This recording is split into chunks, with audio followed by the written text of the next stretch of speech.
Daxili İşlər Nazirliyinin Nəqliyyat İntellektual İdarəetmə Mərkəzi toy karvanlarında iştirak edən sürücülərə müraciət edib, NİM-dən verilən xəbərə görə ötən gün paytaxtın Nizami rayonu Heydər Əliyev prospektində toy karvanında hərəkət edən bir neçə nəqliyyat vasitəsi yolun hərəkət hissəsində dayanaraq nəqliyyatın hərəkətini çətinləşdirib. Nəticədə yolda sıxlıq yaranıb. Yol polisi əməkdaşlarının müdaxiləsindən sonra sıxlıq aradan qaldırılıb. Ümumilikdə müşahidə kameralarının qeydə alındığı görüntülərin təhlili göstərir ki, toy karvanlarında iştirak edən bəzi sürücülər yol hərəkəti qaydalarını pozaraq küçə və prospektlərdə süni sıxlıq və qəza şəraiti yaradırlar. Belə hallarda bəzi sürücülər hərəkət zamanı qəza dayanma işıq siqnallarını yandırır, hərəkət zolaqlarını zəbt edir, avtomobili arxa-arxaya hərəkət etdirir və manevr qaydalarını pozaraq digər nəqliyyat vasitələrinə sərbəst hərəkətinə mane olurlar.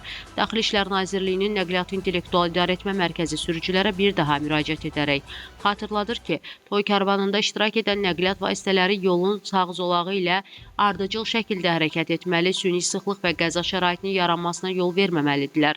Yol hərəkəti qaydaları hər kəs üçün eynidir. Şad gününüzü kədərli günə çevirməyin, NİM-dən bildirilib.